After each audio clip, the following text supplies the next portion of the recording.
The streets of downtown are crowded, the noise of traffic filling the air. People are heading home, bags in hand, tired faces, ready for dinner and warmth. But on the corner, sitting quietly near a bus stop, is a boy most people don't even notice. His clothes are worn, his shoes have holes, and in his hands, he clutches an old backpack that holds everything he owns. He hasn't had a real meal in days. Then, in the middle of the sidewalk, he sees it. A wallet. Leather, thick, clearly expensive. He picks it up, almost in disbelief. Inside, cash. More than he's ever held in his life. Enough to eat for weeks. Enough to sleep somewhere warm tonight. For a few long seconds, he just holds it. His stomach twists with hunger, his heart races. Nobody around him even notices. He could walk away, and no one would ever know. But if he does, something inside him will change forever. What happens next will stop strangers in their tracks. Because before this night is over, a Rolls-Royce will pull up beside him. It was 4:17 in the afternoon, a chilly Thursday in November of 2021. The sidewalks of downtown Cleveland bustled with men and women leaving their offices, their coats buttoned up, the glow of streetlights just beginning to flicker on. Among them was 13-year-old Jacob Miller, his backpack half unzipped, the soles of his shoes worn thin. He walked slowly, not because he had anywhere to be, but because he didn't. He had no front door waiting for him, no room of his own. The park bench near the bus stop had been his spot for weeks. That day, as people rushed past him, Jacob noticed something near the curb.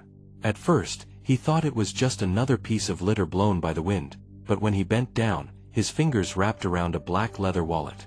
It was heavy in his hand, the kind of wallet that belonged to someone who never had to worry about where their next meal would come from. Jacob looked around. No one stopped, no one seemed to be searching. He opened it carefully, and inside were crisp $100 bills stacked neatly, a gold-plated credit card, and a driver's license with an address in one of the wealthiest neighborhoods in the city.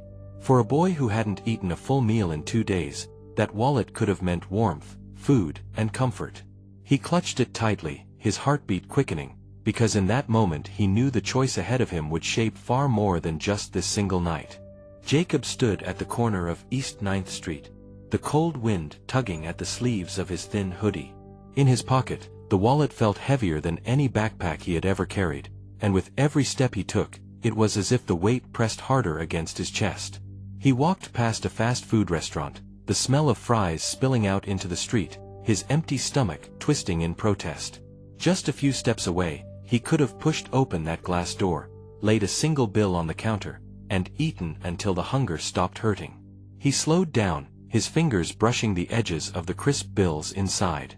For a boy who had spent nights counting the coins in his pocket to buy day-old bread, this was temptation like he had never known.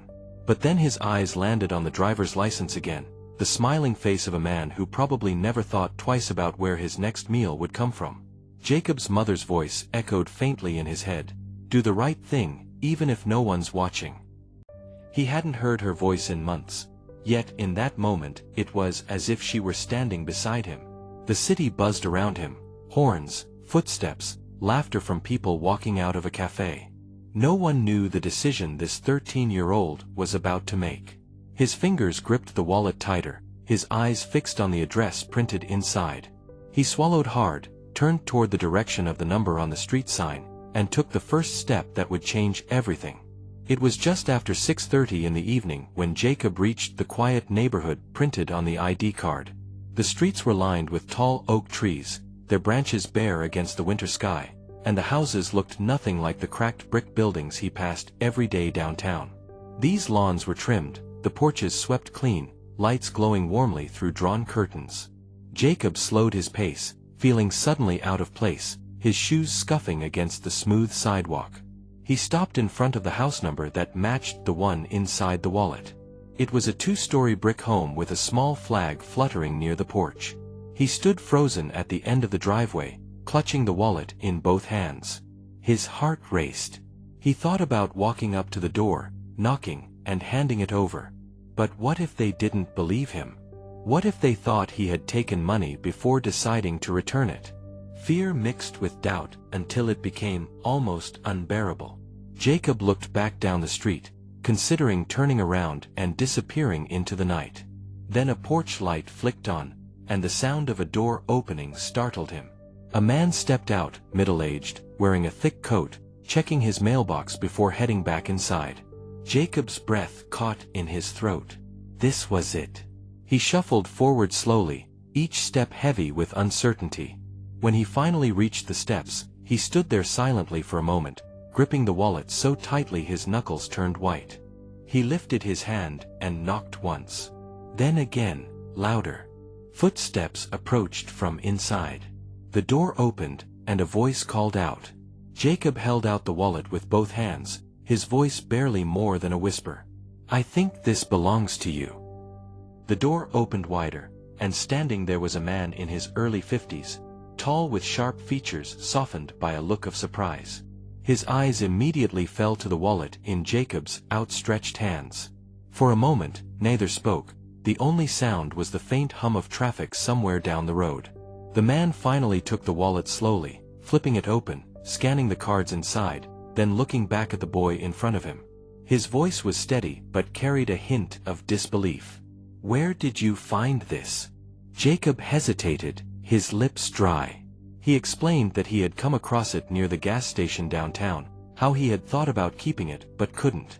His words came out halting, rough around the edges, but every one of them was true. The man studied Jacob, taking in his thin frame, the worn hoodie pulled tight around his shoulders, the way he shifted uneasily on the porch. There was no mistaking it. This boy wasn't from this neighborhood. The man didn't interrupt, just listened carefully, his expression unreadable. Jacob felt the weight of silence pressing down after he finished. His stomach knotted as he waited for judgment. The man's eyes narrowed slightly, not in anger, but as if he were searching deeper, trying to understand the boy standing on his doorstep. Finally, he spoke again, his tone quieter, almost thoughtful. "Most people wouldn't have bothered to bring this back." Jacob lowered his gaze, unsure how to respond.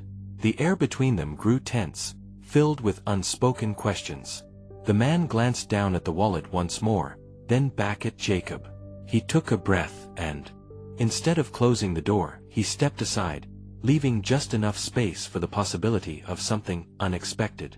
Jacob's stomach tightened as the man stepped back, holding the door wider, the faint glow of the entryway spilling out onto the porch. He didn't walk in at first. His instincts told him that homes like this weren't built for kids like him, and yet, there he was, standing at the threshold of something that felt worlds apart. The man gestured, a quiet invitation, and after a long breath Jacob took a step forward, his shoes scuffing lightly against the polished hardwood floor. Inside, the air was warm, filled with the faint scent of cedar and fresh coffee. Family photos lined the hallway wall, pictures of graduations, holiday gatherings, and smiling faces that all spoke of a life stable and secure. Jacob tried not to stare, but every glance reminded him of what he didn't have.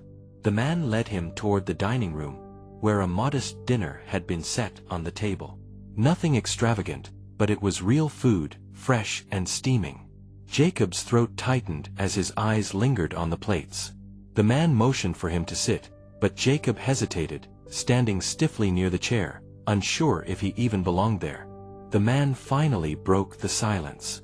"You could have taken the cash and thrown the rest away," he said calmly. Jacob swallowed, his voice low, steady despite the weight pressing on his chest. "It wasn't mine. I couldn't." The man nodded slowly, studying the boy across the table. He didn't press further, but the look in his eyes revealed he was measuring something deeper than just honesty. Minutes stretched longer, Jacob finally lowering himself into the chair, his hands resting awkwardly on his lap, unsure if he should touch the food. The man leaned forward slightly, his expression unreadable, before asking the one question that seemed to hang in the air. "Why bring it back, when no one would have known?" Jacob raised his eyes, and though he didn't have a practiced answer, the truth came out raw and unpolished. "Because if it was me, I'd want someone to do the same." The room went quiet again, the kind of quiet that carried weight. The man leaned back in his chair, the faintest trace of something, curiosity, maybe even respect, crossing his face. For Jacob, this wasn't just a meal. It felt like a moment that could tilt his whole life in a different direction, though he couldn't yet see where it would lead. The night air outside carried a crisp chill as Jacob stepped out of the house, the quiet of the neighborhood wrapping around him. He pulled his jacket tighter, ready to walk back toward the shelter where the sidewalks were cracked and the lights always flickered. The man followed, his steps measured, saying nothing at first. Then came the sound that made Jacob freeze, a deep, smooth engine purring from the curb. Headlights cut through the dark, and as the car rolled into view, Jacob's eyes widened. It wasn't just any car. A sleek black Rolls-Royce pulled up slowly, its polished surface reflecting the glow of the street lamp.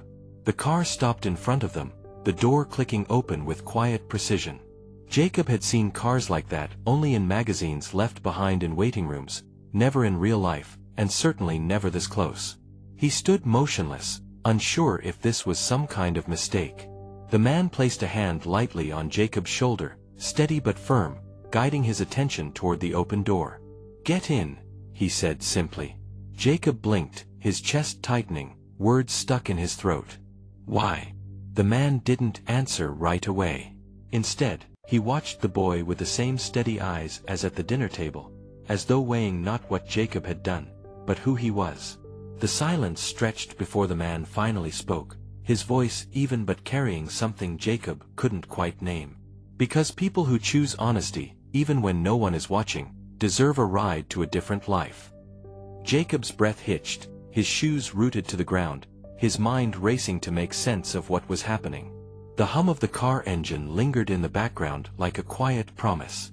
This wasn't just about returning a wallet anymore. It was about a door opening. One Jacob had never imagined would be waiting for him on an ordinary street at the edge of town. And as he stood there, inches from the luxury car that seemed almost unreal, Jacob understood that his life was about to change in a way he could never have planned, but somehow had earned. The car glided through the city streets, and for Jacob, it felt like stepping into a dream he wasn't ready to wake from. The man sitting across from him wasn't just a stranger with a fancy car, he was someone who believed Jacob's honesty deserved a chance. Over the next few weeks, that chance turned into something Jacob could hardly believe. The man arranged for him to have a safe place to live, clean clothes, and even enrolled him in a small community program that helped kids finish school and learn job skills. For the first time in years, Jacob slept in a bed instead of on the ground. He woke up with meals waiting for him, and most importantly, people who cared enough to check if he was okay. That simple act of returning a wallet had opened doors he never imagined existed. Months later, Jacob stood in front of a classroom, not as a student, but as a guest speaker. He shared his story with kids who felt lost, kids who thought their mistakes or their hardships defined them forever. His voice carried the same warmth that once carried him through the cold nights, but now it carried something more: certainty.